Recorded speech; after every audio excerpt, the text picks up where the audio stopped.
Microsoft has just revealed how you can join the xCloud beta.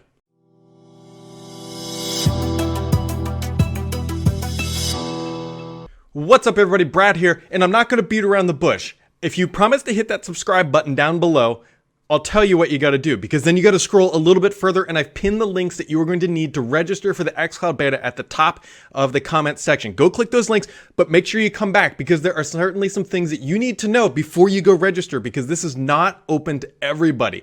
And what I mean here is that Microsoft announced today during Inside Xbox about the details for xCloud beta, and it is only going to be available, at least initially, in the US, the UK, and Korea. So if you're not in one of those locations, you're out of luck. Now, Microsoft did say that they will roll it out to other regions eventually over time. That's not a big surprise.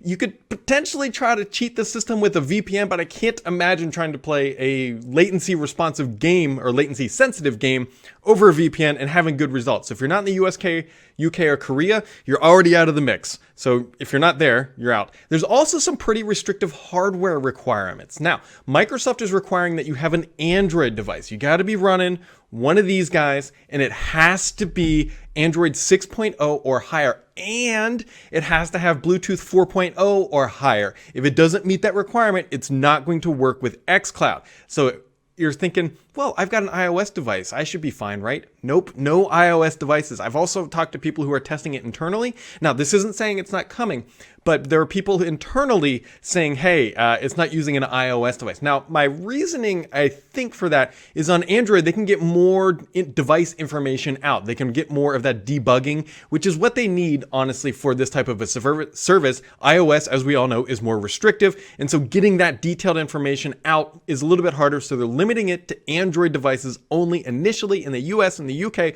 with 4.0 or higher. Now, one thing that is nice here, I was actually a little bit surprised with this. Microsoft is letting you use LTE or your carrier's mobile network or Wi-Fi. It doesn't have to be on Wi-Fi only. I figured Microsoft would come out and say, hey, for best experience, you got to be on. Nope.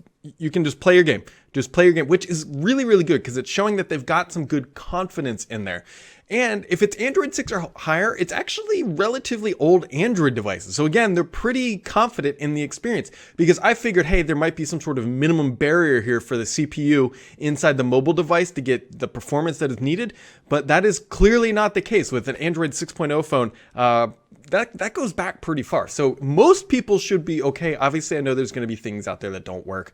They're also saying that you need a Bluetooth enabled Xbox controller, and they also recommend the phone mount, you know, the mount where you can put your phone up like that on the device. That is what they recommend for best experience. So that is how it's going to be offered initially. I don't believe there's going to be a PC version yet. There's obviously no iOS. It's Android or bust. Android or bust at this time, which is, that's a pretty big limiting factor. But again, this is the first public beta outside the walls of Microsoft or outside of Microsoft employees allowing it. And they're going to be careful, but it looks like they're getting pretty confident. Now, when it comes to games, you're going to be limited in your games. It's going to be Gears 5, Halo 5, Sea of Thieves, or Killer Instinct. Now, this again is showing Microsoft's confidence in the xCloud platform, because first-person shooters are notoriously latency sensitive, and especially a game like Killer Instinct, where you got a lot of button mashing going on, are very latency sensitive. The fact that they're letting people play first-person shooters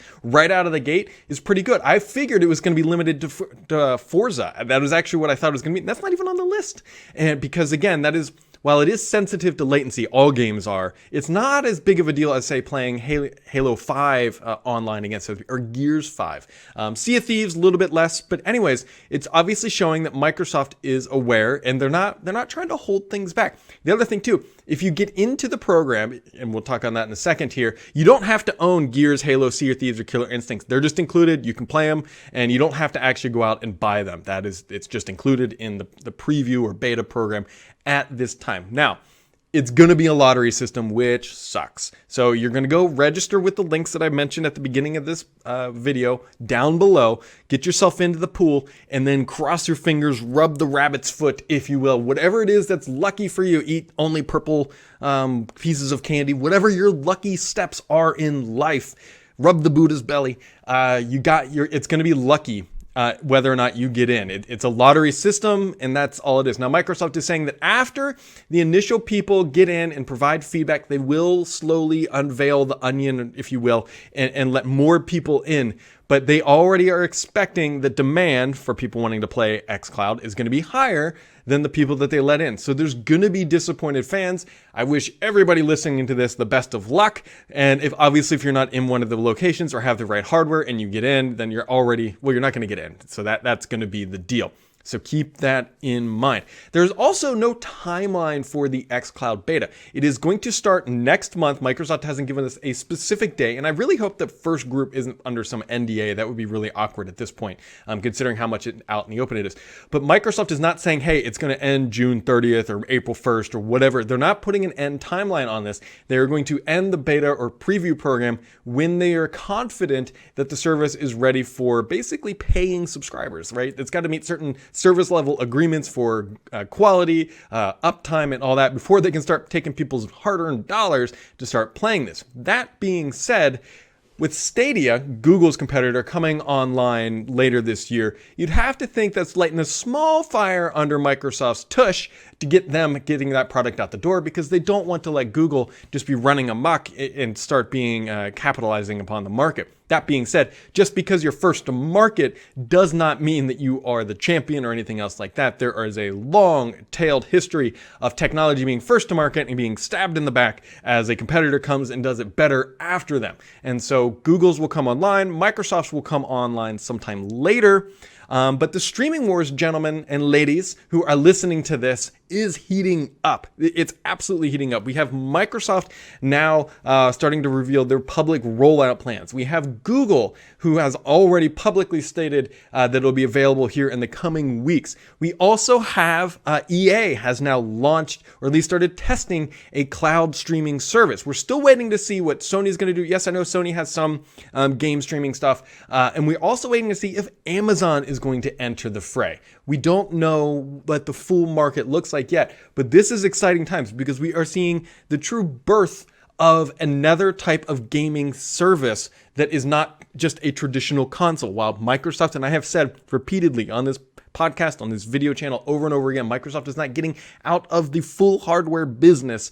It is not their primary means for a long-tailed future. For the time being, we've got Scarlett, we've got other consoles coming down the line, but 30 years from now, if Xbox is going to be around, it's going to be around, I would suspect, primarily as a streaming service to things like PCs, to phones, having the apps built into a TV, having them run on old antiquated hardware that I have down there on the floor that I'm dissecting at the moment, or running on just phones in general. This is Microsoft, this is Google, this is everybody else opening up their gaming services to people who traditionally are not hardcore gamers, the casual market, and I am very excited about this. I hope that everybody listening here gets into the beta. I am obviously going to put my name into the hat and see if Microsoft pulls my name as I'm doing all my lucky dances around the house.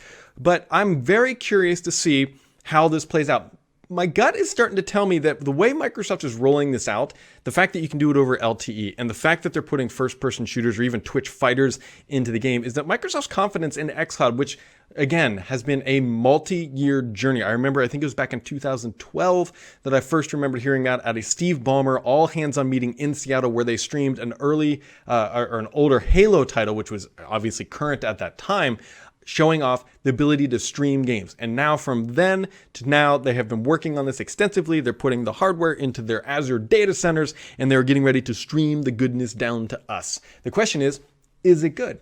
Is it going to be worth it? Is it going to be better? Is the target market going to be there? Is it going to be sustainable? And is this going to actually turn the corner for Microsoft to make gaming a software as a service business, which the company loves oh so much? I can't stress that enough, that if they are successful or even showing hints of success in the streaming service, Microsoft will dump a lot of money into the market. They absolutely will. We've already seen some of this, right? With all of the game studios that have been acquired.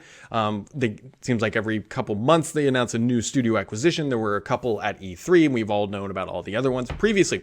And so Microsoft is playing their cards here. We're starting to see, just remember, keep it simple. It's got to be an Android device. You have to be 6.0 or higher, LTE or Wi-Fi, US, UK, or Korea, and then you got to get lucky. The lucky is going to be the hardest part because I think most people have an Android device. Even if it's older, remember, age doesn't matter, around, or at least can find one. Or candidly, I was looking on Amazon, and for about $130, I believe it was a Samsung A10, which is a phone that meets all of the requirements. So about $130, which is approximately the same price as Google Stadia Founder Edition. I think it's actually a little cheaper. Will get you into the xCloud provided you get accepted to the beta. So if you don't have a phone, but you do get accepted, it's not a super high barrier. Just keep that in mind. So there you go, folks. That is what you need to know. Hopefully this was helpful, and we'll catch all of you right back here next time, hopefully playing xCloud together.